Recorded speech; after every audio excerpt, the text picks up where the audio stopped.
Welcome my dear viewers, সবাইকে পূজার মনের ঠিকানায় অনেক ওয়েলকাম। আবার চলে এসেছি একটা নতুন মিনি ব্লগ নিয়ে। ডেলো পার্কে খুব সুন্দর সময় কাটানোর পর আমরা অবশেষে পৌঁছে গেলাম ঋষভ। ঋষভ হলো কালিম্পংয়ের একটি গ্রাম, একদম সবুজে ঘেরা সুন্দর পাহাড়ের মাঝখানে বেশ কিছুটা ওপরে এই গ্রামটি অবস্থিত। আমরা পৌঁছলাম এবং রাস্তাতেই আমাদের মনটা ভরে গেছে গ্রামটা দেখে। এত সবুজে ঘেরা এত সুন্দর একটা গ্রাম, কি বলবো। রাস্তাঘাট অতটা সুন্দর এখনো হয়নি, বেশ অনেকটাই কাঁচা রাস্তা পেরোতে হয়। বেশ অনেকটা এরিয়া জুড়ে পাইন ফরেস্টও পেরোতে হয়, কিন্তু অবশেষে যা চোখের সামনে এলো তা অনবদ্য। পাহাড় প্রেমীদের কাছে তো স্বর্গ আমি বলতে পারবো।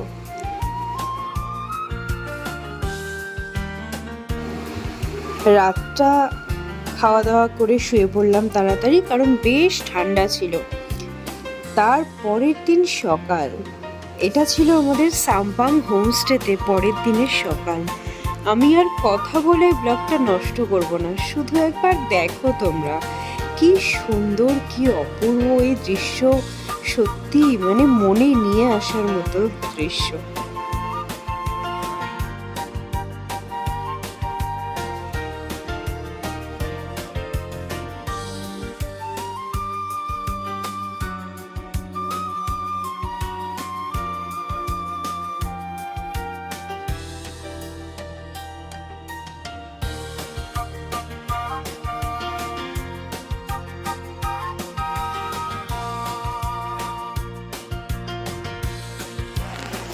Hello, good morning.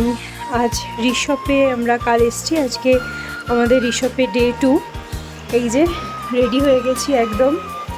এই হচ্ছে আমাদের হোমস্টে। আমরা খুব সুন্দর একটা নেচারের মাঝখানে আছি। রেডি হয়ে গেছি সাইট সিন করার জন্য। একটা স্কাই ওয়াক আছে, ওখানে যাব। আর লোকাল ঘুরবো আর কি। লাভা মনাস্ট্রি যাওয়ার ইচ্ছা আছে। বেশ সুন্দর একটা মনোরম পরিবেশ। এই যে আমি জাস্ট ব্যাকগ্রাউন্ডটা একটু বোঝানোর চেষ্টা করছি। পাহাড়, জাস্ট পাহাড়, পেছনে পুরোটাই পাহাড়, পাহাড়ের মাঝে মাঝে মেঘ। এই এক যেন অপূর্ব দৃশ্য যাকে বলে।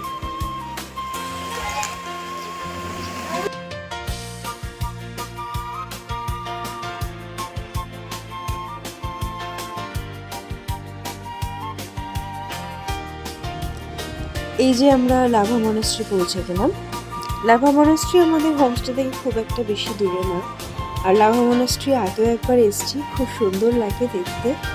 পাহাড়ের কোলে একটা মনাস্ট্রি, এত সুন্দর ভিউ, চারিদিকটা পাহাড়ে ঘেরা, ভীষণ ভীষণ ভালো লাগলো।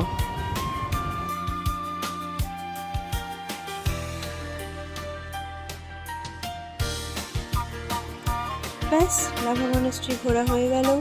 সুন্দর ঘুরলাম, এনজয় করলাম। এবার যাব পরের ডেস্টিনেশনে।